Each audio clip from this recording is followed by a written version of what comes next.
Hello दोस्तों, स्वागत है आप सभी का इस हमारे YouTube channel Om Prakash study centre पर। साथियों, मैं ओम प्रकाश। आज की वीडियो में हम लोग 15 मोस्ट इंपोर्टेंट क्वेश्चन आंसर देखने वाले हैं साथियों। तो आप लोग वीडियो को शुरू से लेकर अंत तक देखिएगा।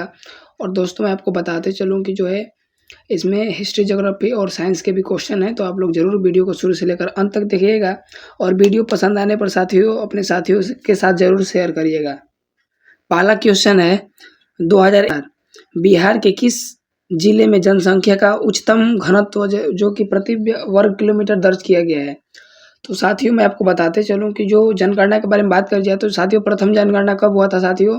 तो 1872 में लॉर्ड मेयो के कार्यकाल में हुआ था। और वहीं आपसे पूछा जाए कि नियमित जनगणना, आप लोग जानते होंगे कि जो जनगणना 10 वर्ष पे होती है, तो नियमित जनगणना जो है साथियों 1881 से लॉर्ड रिपन के कार्यकाल से स्टार्ट करी गई थी।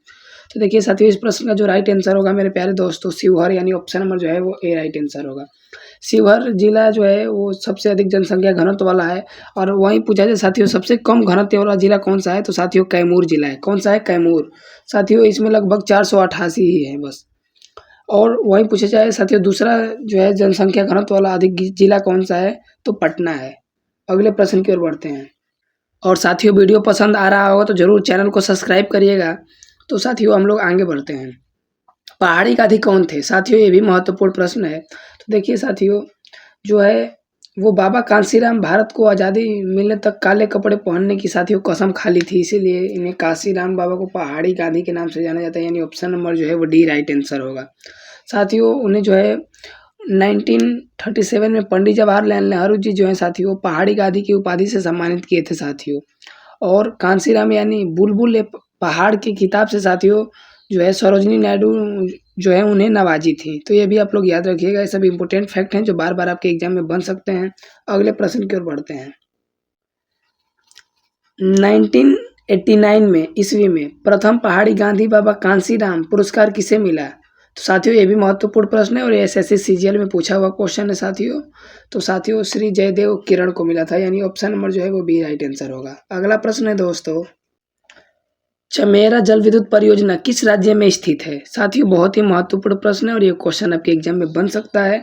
तो साथियों मैं आपको बताते चलूँ कि जो चमेरा जल विद्युत परियोजना है साथियों वो हिमाचल प्रदेश के चंबा जिले में स्थित है साथियों। यानी ऑप्शन नंबर जो है वो सी राइट आंसर होगा। ठीक है साथियों, नदी के बारे में भी पूछा जा सकता है कि चमेरा जल विद्युत परियोजना किस नदी पे स्थित है? तो साथियों रावी नदी पे स्थित है। ये भी इंपॉर्टेंट फैक्ट है जो आपके एग्जाम में बन सकता है, तो जरूर याद रखिएगा। अगला प्रश्न है दोस्तों, साथियों ये भी महत्वपूर्ण प्रश्न है, एलपीजी का फुल फॉर्म क्या है? तो साथियों बहुत ही महत्वपूर्ण प्रश्न है। तो साथियों मैं आपको बताते चलूँ कि साथियों जो एलपीजी होता है साथियों, यानी जो है लिक्विड पेट्रोलियम गैस होता है साथियों।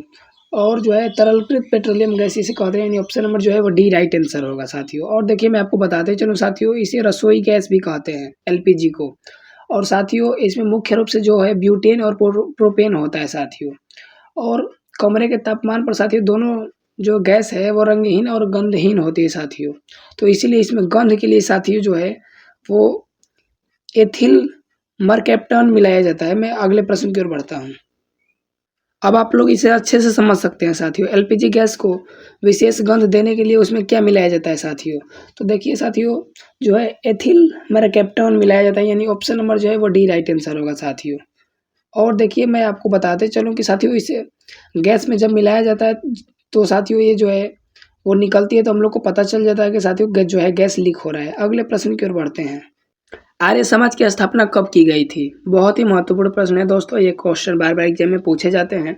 तो जो आर्य समाज की स्थापना है साथियों 10 अप्रैल 1875 को चिरगांव मुंबई में हुई थी साथियों। यानी ऑप्शन नंबर जो है वो सी राइट आंसर होगा। कौन के थे साथियों? तो स्वामी दयानंद सरस्वती। इनके बचपन का नाम क्या था साथियों? मूल शंकर। और इनके गुरु जी का क्या नाम था? विरजानंद साथियों। और अगले प्रश्न की ओर बढ़ते हैं। बबू वाला क्वेश्चन आ गया। आर्य समाज के संस्थापक कौन थे? आप सब लोग को पता होगा साथियों कि जो आर्य समाज के संस्थापक स्वामी दयानंद सरस्वती जी हैं, यानी ऑप्शन नंबर जो है वो सी राइट आंसर होगा। और ये कब किए थे? 1875 में साथियों। अगले प्रश्न की ओर बढ़ते हैं। सत्यार्थ प्रकाश यानी द थ्रू एक्सपोजिशन के लेखक कौन है? कौन थे साथियों? बहुत ही महत्वपूर्ण प्रश्न है और ये भी आपके एग्जाम में बन सकता है, तो जरूर याद रखिएगा। तो साथियों स्वामी दयानंद सरस्वती जी हैं, यानी ऑप्शन नंबर जो है वो सी राइट आंसर होगा। अगला प्रश्न है, तो अगला प्रश्न है साथियों स्वराज्य भारतीयों के लिए भारत का सर्वप्रथम नारा किसने दिया? तो साथियों ये दिए थे स्वामी दयानंद सरस्वती जी, यानी ऑप्शन नंबर जो है वो ए राइट आंसर होगा। वेदों की ओर लौटो का नारा किसने दिया? स्वामी दयानंद सरस्वती जी ये थे साथियों। इन्होंने 1875 में आर्य समाज की स्थापना करी थी साथियों, मुंबई में, जो कि अब पहले बम्बई था, मुंबई हो गया साथियों। ये सब इंपॉर्टेंट फैक्ट है जो बार बार एग्जाम में पूछे जाते हैं साथियों। स्वामी दयानंद सरस्वती जी का जो जन्म है साथियों, वो गुजरात के टंकारा ग्राम में हुआ था साथियों। कब हुआ था? 1824 ईस्वी में। और साथियों जो है इनका बचपन का नाम मूल शंकर था। अगले प्रश्न की ओर बढ़ते हैं। ये वाला क्वेश्चन बहुत ही महत्वपूर्ण है और आपके एग्जाम में बन सकता है, तो ध्यान से देखिए साथियों। स्वामी दयानंद सरस्वती के गुरु का नाम क्या था? तो साथियों गुरु जी का जो नाम था साथियों, वो क्या था? स्वामी विरजानंद जी था, यानी ऑप्शन नंबर जो है वो सी राइट आंसर होगा, स्वामी विरजानंद जी।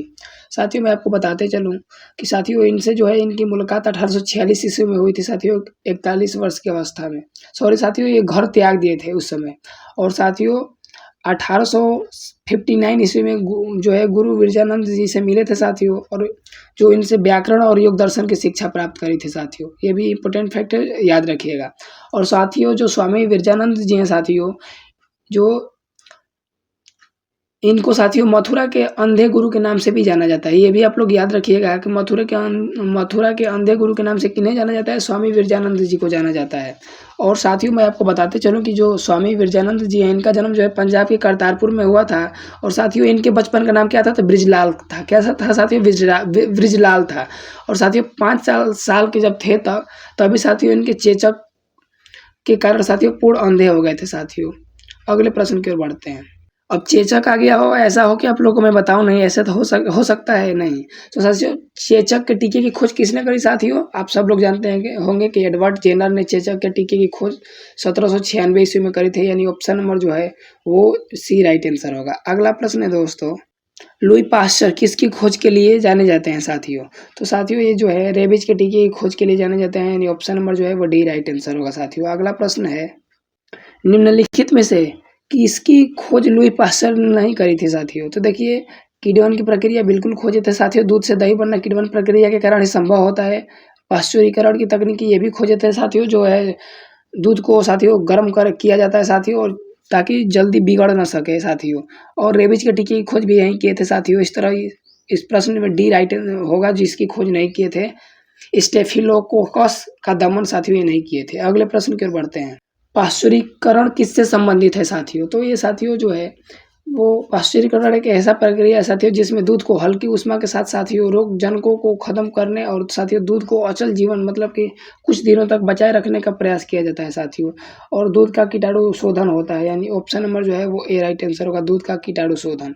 तो साथियों वीडियो कैसा लगा जरूर कमेंट बॉक्स में बताइए साथियों। वीडियो को जरूर शेयर करिए और सब्सक्राइब करिए। Thanks for watching. जय हिंद।